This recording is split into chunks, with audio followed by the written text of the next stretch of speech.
Hola, ¿cómo están? Bienvenidos a esta charla sobre diagnóstico virológico. Juntos vamos a recorrer los métodos directos e indirectos que tenemos disponibles para llegar a determinar el agente etiológico de la infección. Al igual que en el diagnóstico bacteriológico, cuando queremos identificar un agente viral, nos apoyamos en la epidemiología y la clínica para poder elaborar una sospecha diagnóstica y así decidir qué métodos de diagnóstico vamos a utilizar. Los métodos de diagnóstico en el laboratorio de virología son igual que los del laboratorio de bacteriología, es decir, directos e indirectos. Y su elección depende del cuadro que presenta el paciente y del momento en la historia natural de la infección en el cual nosotros entramos en contacto con él.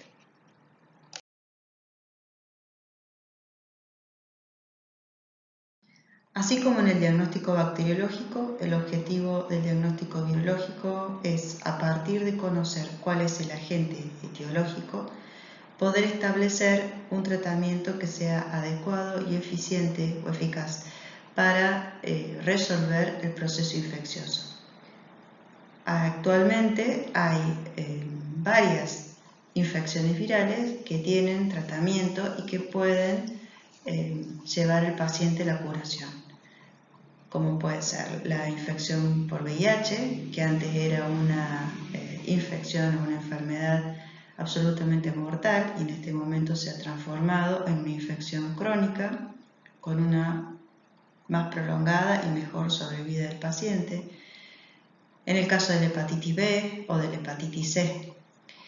Otro aspecto importante de conocer el agente etiológico es que nosotros podemos dar un pronóstico sobre la evolución de esa enfermedad, podemos hacer o tomar medidas de prevención para evitar la diseminación de la infección y proteger de esa manera a los contactos. Un aspecto muy importante de los resultados del diagnóstico virológico es cómo se utilizan estos en el campo de la investigación. De esta manera se puede llegar a conocer nuevos virus, descubrir nuevos virus, como pasa ahora con este coronavirus, poder determinar sus factores de virulencia, poder reconocer cuáles son sus características genómicas y de esa manera intentar buscar tratamientos antivirales con antivirales o buscar la posibilidad de hacer una vacuna que sea específica. Vamos a recordar cuáles son las etapas de un proceso infeccioso.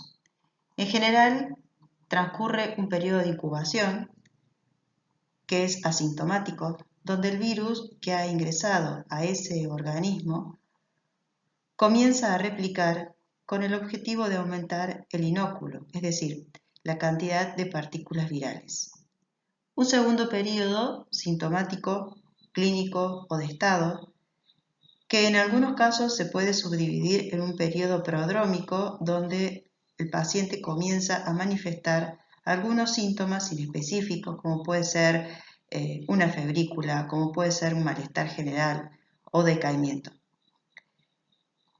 Y a partir de aquí empieza el periodo de estado, cuando el paciente comienza a manifestar los síntomas propios de la enfermedad, como puede ser sumarle a la fiebre con la que había comenzado el cuadro, una tos seca, por ejemplo, con dificultad respiratoria, que va a caracterizar el proceso infeccioso.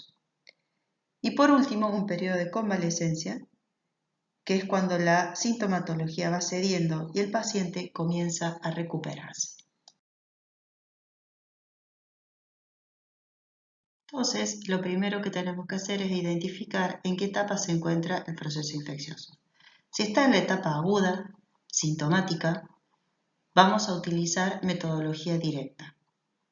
En el caso del diagnóstico virológico, podemos recurrir a la microscopía electrónica como forma de poder observar a través del microscopio electrónico la morfología del virus, el aislamiento viral, que se realiza en medios celulares, la detección de proteínas virales o la detección de los ácidos nucleicos. Si estamos en la etapa convaleciente, no sintomática, es decir, en el periodo en que el paciente comienza a remitir los síntomas de su enfermedad, vamos a recurrir a la metodología indirecta, mediante la detección de los anticuerpos, ya sea IgM o IgG.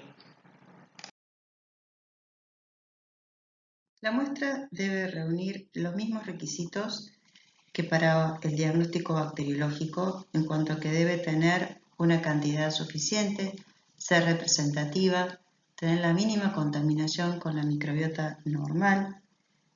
Y de igual manera vamos a considerar el qué, el cómo y el cuándo, o sea, qué muestra tomar, cómo tomarla.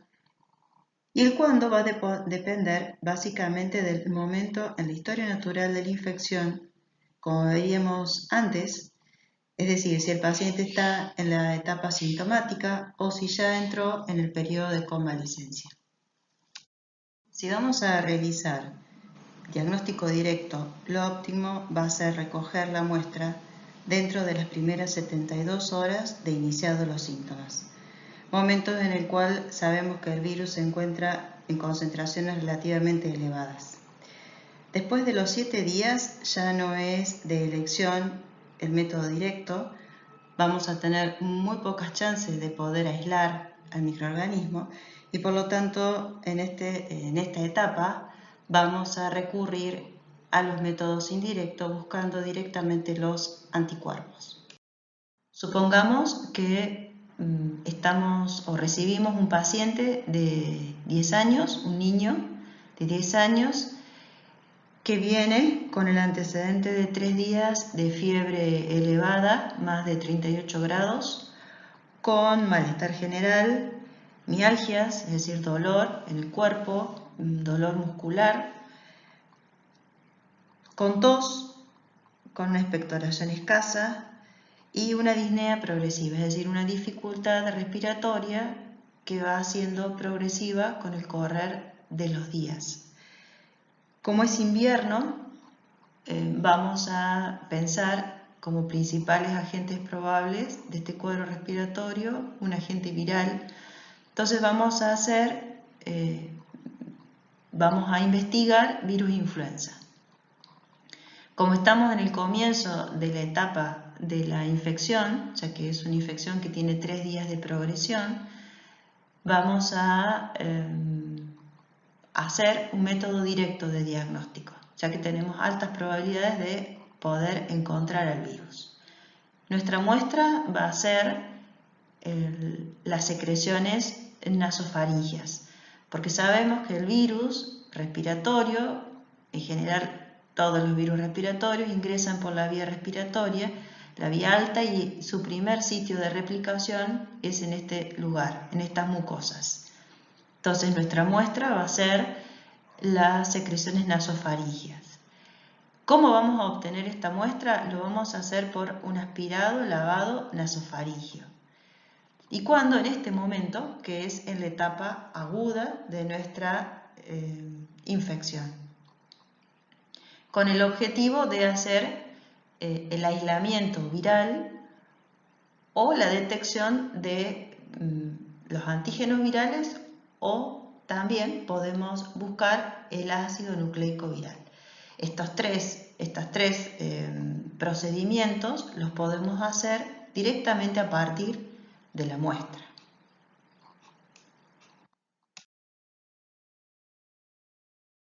Tanto los elementos que utilizamos para hacer la recolección de la muestra como el envase en el donde la vamos a colocar deben estar estériles, el recipiente debe ser hermético. Para el diagnóstico virológico necesitamos que la muestra sea refrigerada, es decir, sea transportada y conservada a temperatura de 4 grados centígrados. Y si la muestra le va a ser tomada a partir de un área normalmente colonizada, es decir, donde tenemos presencia de bacterias, se la coloca en un medio de transporte que lleva antibióticos. El microscopio electrónico permite la visualización directa de las partículas virales en la muestra. Tiene como ventaja la rapidez, que no requiere la viabilidad del microorganismo y que se pueden distinguir e incluso identificar mediante técnicas de inmunomarcación diferentes tipos de partículas virales. Pero debido al costo en el mantenimiento del aparato y a la complejidad de la técnica, así como a la necesidad de operadores entrenados y la relativa poca sensibilidad, ya que se necesita una alta concentración de virus en la muestra para poder ser visualizados, es que no se encuentra disponible para el diagnóstico en los laboratorios clínicos.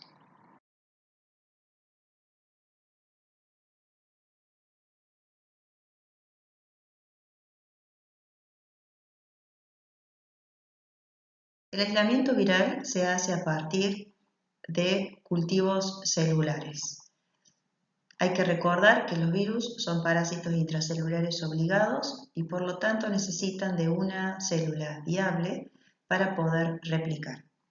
Históricamente se utilizaron animales de laboratorio, así como huevos embrionados, para cultivar y propagar estos virus, pero estas técnicas fueron reemplazadas exitosamente por los cultivos celulares.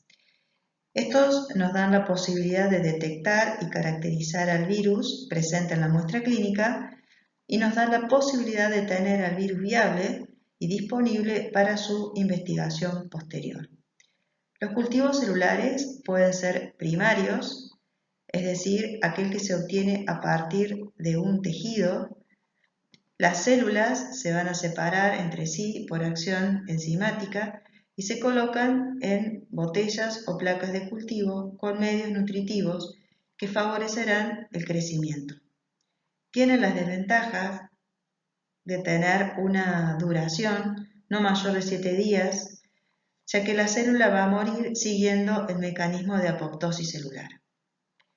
Las líneas celulares pueden ser secundarias y son originadas a partir de células del cultivo primario que se han ido modificando y diferenciando de las células originales y han perdido el cariotipo original. Tienen la característica que se dividirán en forma ilimitada y su origen puede ser a partir de un tejido normal o a partir de un tejido neoplásico.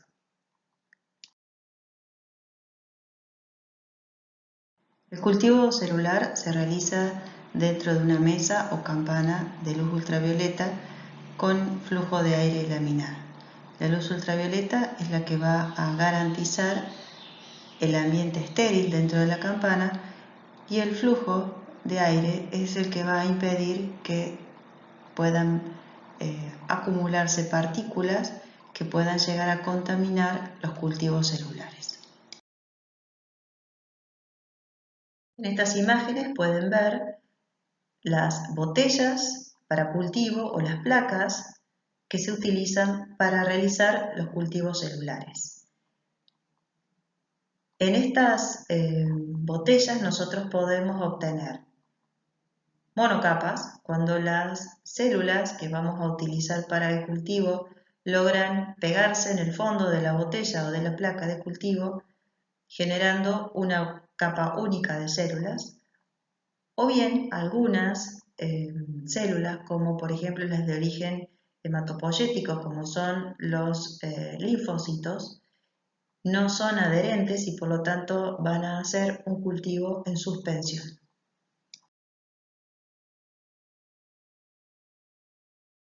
De esta manera se observan al microscopio óptico las células que han constituido una monocapa. En este caso son fibroblastos, que no están infectados. La foto muestra el ejemplo de un cultivo de suspensión. Ustedes ven el medio de cultivo en la botella y las células van a estar suspendidas en el medio líquido. No van a formar una capa adherente pegada al fondo de la botella como en el caso de la monocapa. Esta foto muestra un cultivo en suspensión de linfocitos.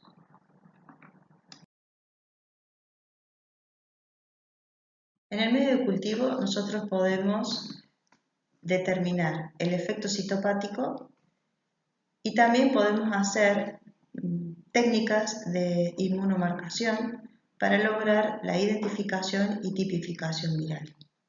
El efecto citopático es el efecto o la alteración que el virus le produce a la célula que ha infectado.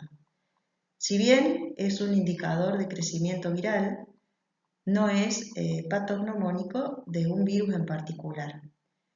Hay diferentes tipos de efectos citopáticos que nosotros podemos identificar en el cultivo, por ejemplo, la formación de sincicios o células multinucleadas, la destrucción de la monocapa por lisis celular, podemos observar el redondamiento o el balonamiento que el virus le puede generar a la célula, sobre todo si estamos viendo un cultivo en suspensión. Podemos observar inclusiones intracitoplasmáticas o intranucleares como parte de la alteración que el virus le genera a la célula. A partir de este efecto citopático, nosotros podemos hacer sobre el cultivo una técnica de inmunofluorescencia, es decir, utilizar un anticuerpo conocido, marcado con un fluorocromo y de esa manera poner de manifiesto la presencia de los antígenos virales. Así como también podemos, y de esta manera, identificarlo.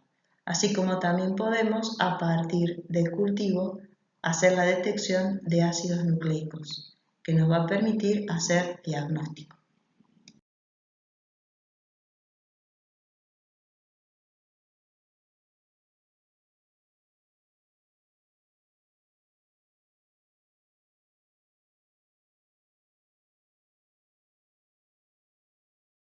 En estas dos fotos presentadas van a ver a la izquierda una monocapa de células Vero que no están infectadas. Fíjense cómo están las células una junto a otra, cubriendo toda la superficie en este caso de una botella. Y en la siguiente imagen, luego de 24 horas de infección, ven cómo se ve la destrucción absoluta de la monocapa. Y eso es por efecto del crecimiento del virus. Estas distintas imágenes son para graficar algunos tipos de efectos citopáticos que se pueden observar en las células infectadas. La imagen 1 corresponde a un coilocito. Estas células tienen como característica la presencia de una vacuola que ocupa prácticamente todo el citoplasma y rodea el núcleo. Estas células o la presencia de estas células son compatibles con una infección por virus papiloma humano. En la imagen 2 van a ver inclusiones intranucleares, son esos acúmulos azulados dentro del núcleo de la célula. Este efecto citopático puede ser producido por el adenovirus. En la imagen 3 tenemos la formación de sincicios. Ven el acúmulo de células en el centro de la foto. Esta imagen podría ser causada por un virus respiratorio sincicial. Y la imagen 4 muestra el balonamiento y el redondeamiento producido en un cultivo de linfocitos que ha sido infectado por el herpes virus humano 6. Otra manera de hacer diagnóstico directo es a través de la detección de proteínas. Hay que tener en cuenta que las proteínas son estructuras antigénicas. Por lo tanto, el fundamento de las técnicas que vamos a utilizar es la producción de una reacción antígeno-anticuerpo. Hay diferentes técnicas que se pueden utilizar, como la inmunofluorescencia, la hemaglutinación, la neutralización, el ELISA, como las más utilizadas en el diagnóstico virológico. Las técnicas más utilizadas en el laboratorio de virología es la inmunofluorescencia, en este caso directa, porque estamos buscando un antígeno desconocido en la muestra o en el cultivo. La manera de poner de manifiesto este antígeno es enfrentándolo a un anticuerpo conocido que lo tenemos marcado, en este caso con un fluorocromo. Si la respuesta o si la reacción antígeno-anticuerpo se produce, cuando nosotros observemos ese extendido en un microscopio de fluorescencia, vamos a tener o vamos a poder evidenciar células fluorescentes, como ven en la foto. Esa imagen amarilla, verdosa, brillante que se ve es la célula que está manifestando la presencia del complejo antígeno-anticuerpo. La prueba de hemaglutinación es otro método directo que se utiliza para aquellos virus que tienen en su superficie hemaglutininas, es decir, que tienen la capacidad de aglutinar glóbulos rojos. Entonces se enfrenta la muestra problema con eritrocitos previamente tratados. Si en la muestra están presentes estos virus, ellos van a aglutinar los glóbulos rojos produciendo una red de eritrocitos que va a ocupar el fondo del pocillo. Si en cambio en la muestra no hay presencia de virus, los glóbulos rojos van a precipitar al fondo apareciendo una imagen como si fuera un botón en el fondo del pocillo. Otro método utilizado para la detección de proteínas virales es el enzimo inmunoensayo o ELISA. Este método tiene como fundamento, al igual que la inmunofluorescencia directa, poner en evidencia la producción de una reacción antígeno-anticuerpo. En este caso, marcando el anticuerpo con una enzima que va a actuar sobre un sustrato y este va a producir un color en la cubeta donde se realiza la prueba. La electroforesis es una técnica que se utiliza de diferentes maneras y el fundamento es que por acción de la corriente eléctrica, en este caso las proteínas, van a migrar y se van a ubicar según su peso molecular, manifestándose en modo de bandas. En este caso, este es una electroforesis utilizando el gel de poliacrilamida como soporte. Entonces se colocan en las distintas calles las muestras, se somete este gel a la corriente eléctrica y las proteínas van a migrar según su peso molecular y van a dar origen a estas bandas que ustedes ven en la foto de más abajo, que se ve como coloreada, porque después este gel se lo puede colorear con diferentes con elementos, como en este caso el azul de Comasi o sales de plata, depende. En este caso el azul de Comasi. Esta foto corresponde a una electroforesis en gel de poliacrilamida aplicado para la detección del ARN del virus rotavirus, que es un virus que produce cuadros de gastroenteritis muy graves en la primera infancia, menores de 2 años. La particularidad de este virus es que su ARN está segmentado. Entonces, se lo puede se puede poner en evidencia los distintos segmentos del ácido nucleico utilizando la corrida eléctrica. Estos fragmentos o estos segmentos del ARN viral se van a ir ubicando y van a constituir bandas de diferente peso molecular y de esa manera permite hacer la identificación. Este gel se ve de color marrón porque está teñido con sales de plata.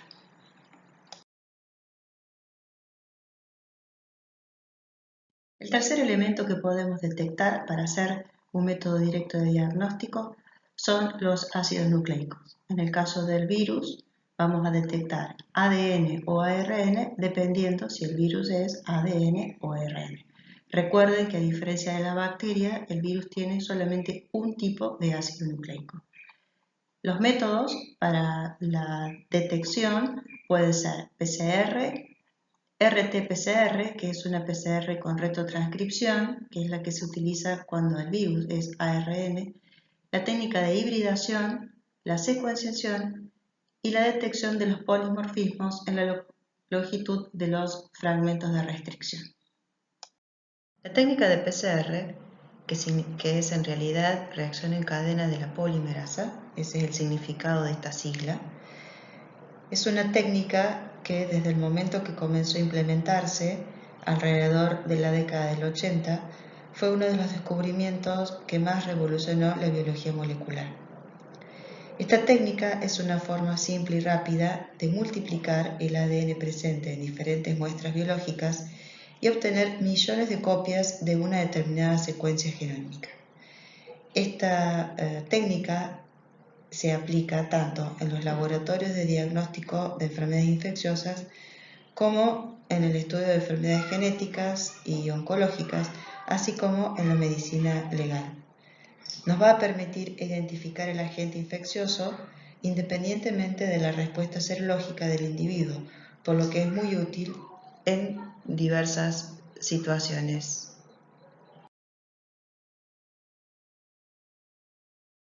La RT-PCR es una PCR que se hace para los virus que son ARN. En este caso, entonces, vamos a partir de una secuencia de ARN, la cual debemos transformarla en ADN copia, y sobre este se puede hacer la PCR. Para lograr este cambio conformacional y transformar esa secuencia de ARN en una de ADN, necesitamos una enzima que es la transcriptasa reversa.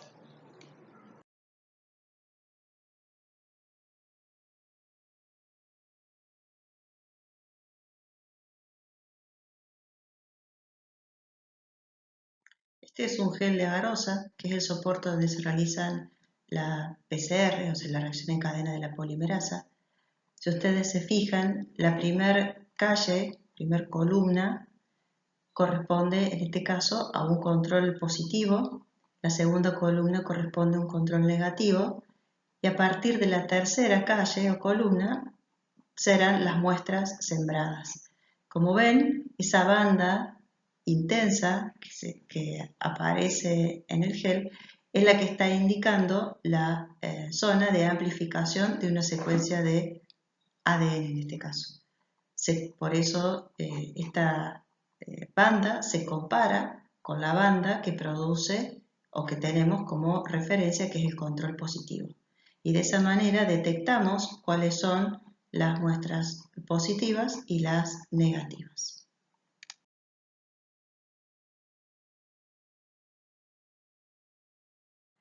Las técnicas serológicas son las técnicas que vamos a utilizar para el diagnóstico indirecto, como método indirecto de diagnóstico, y tiene como finalidad la detección de anticuerpos, ya sea IgM o IgG. Las técnicas empleadas, si ustedes se fijan en la lista, son las mismas que utilizamos como método directo. La diferencia está que cuando las usábamos en la metodología directa, buscábamos antígeno y teníamos el anticuerpo conocido. En este caso, lo que vamos a tener conocido es el antígeno y vamos a buscar el anticuerpo.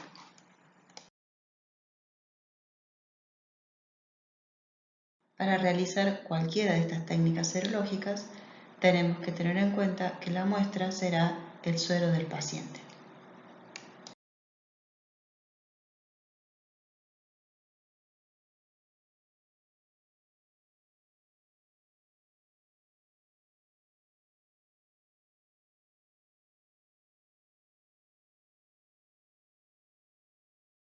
A la IgM siempre la vamos a detectar en las infecciones agudas o en el periodo agudo de un proceso infeccioso.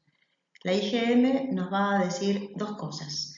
En primer lugar, que estamos en presencia de una primoinfección. Quiere decir que el paciente es la primera vez que entra en contacto con ese antígeno. Y en segundo lugar, nos va a estar marcando la etapa aguda de ese proceso infeccioso. La IgG, en cambio, es la inmunoglobulina que aparece posteriormente en la respuesta inmune específica o adaptativa. Nosotros la vamos a detectar o la vamos a buscar cuando las infecciones son crónicas para hacer diagnóstico mediante conversión serológica o en un diagnóstico retrospectivo. Quiere decir, si yo quiero saber si pasado un año el paciente tiene, por ejemplo, anticuerpos contra una determinada infección. Supongamos que un niño hizo un cuadro exantemático y se sospechó que era sarampión, pero en realidad nunca se hizo diagnóstico etiológico. Pasado el tiempo, el pediatra, por ejemplo, quiere saber si realmente ese niño tuvo sarampión. Entonces se le puede pedir un diagnóstico retrospectivo, detectar niveles o títulos de IgG antisarampión para saber si tuvo la infección previamente. La conversión serológica es un concepto que implica la cuadruplicación del título de IgG de una muestra con respecto a otra. ¿Qué quiere decir? Si el paciente está en la etapa de convalecencia, está transitando una infección, va a producir en un primer momento IgM. Posteriormente esa IgM va a desaparecer y va a comenzar a aumentar la IgG. Eso es en una evolución normal, una cinética normal de anticuerpos. Esa cantidad de inmunoglobulina G que comienza a aparecer va a aumentar hasta llegar a una meseta y se va a mantener por el resto de la vida de ese individuo. Para nosotros saber si el paciente eficientemente está haciendo una infección en este momento por un determinado agente o el título de anticuerpo que tiene lo tiene porque tuvo la infección anteriormente, se hace el dosaje de IgG en 2 muestras sucesivas. Para nosotros poder asegurar que el paciente está en el periodo de convalecencia de una determinada infección, por ejemplo, de un sarampión, tenemos que encontrar un aumento de 4 veces en el título presentes en la segunda muestra con respecto a la primera. Y de esa manera decimos que ha habido cero conversión. Si en cambio el paciente en la segunda muestra tiene el mismo título que tuvo en la primera muestra o un título una vez mayor o 2 veces mayores, eso simplemente está indicando de que el paciente tiene anticuerpos ya formados y que el proceso infeccioso que está cursando no correspondería a lo que nosotros estamos sospechando.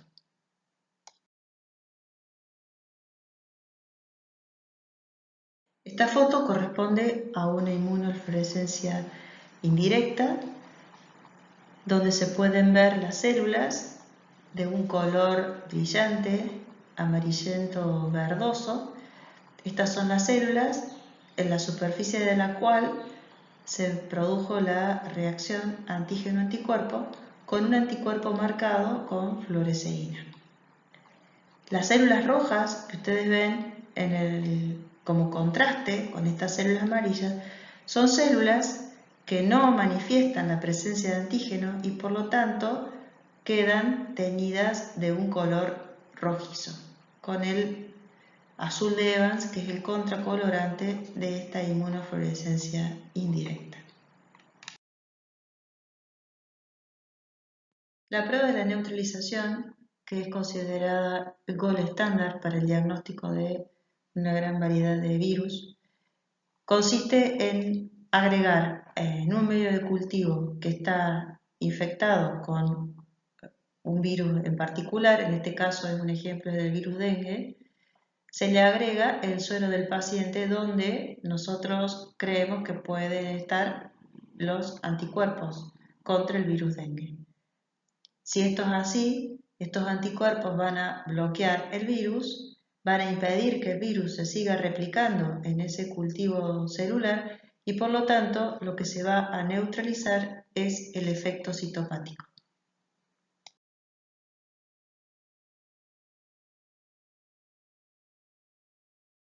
La técnica de inhibición de la hemaglutinación es un método indirecto donde nosotros vamos a agregarle al antígeno, es decir, al virus conocido, el suero del paciente donde tenemos o creemos tener los anticuerpos.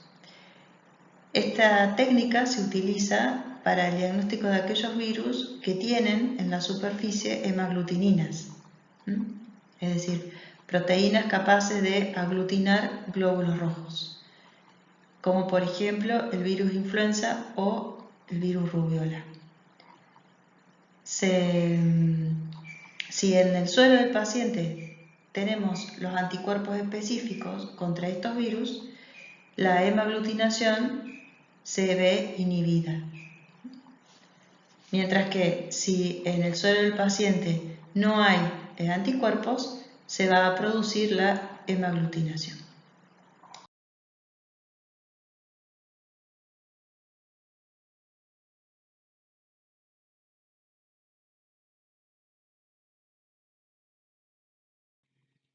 La técnica de Western blot es otra de las metodologías indirectas que se utiliza en el laboratorio de virología. Esta técnica sirve para la confirmación del diagnóstico de la infección por el virus de la inmunodeficiencia humana. Las diferentes proteínas virales se van a separar por electroforesis según su peso molecular sobre un gel de poliacrilamida. Luego van a ser transferidas a una membrana de nitrocelulosa sobre la que se va a añadir e incubar el suero del paciente. La unión antígeno-anticuerpo genera una banda que es la que va a definir el diagnóstico. El virus del VIH tiene 3 genes, el DAG, el POL y el EM, que van a codificar para diferentes proteínas. Se considera la prueba positiva si se evidencian al menos 2 bandas del gen de la proteína P24, la glucoproteína 41 y de la glucoproteína 160-120.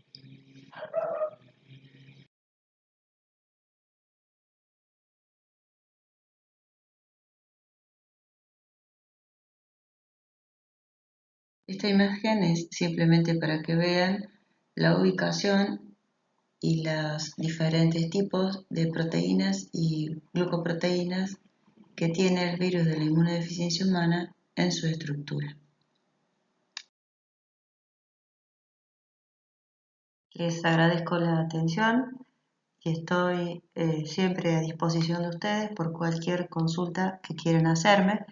Les voy a dejar en esta diapositiva mi mail por si tienen alguna consulta en particular. Muchas gracias y buen cursado.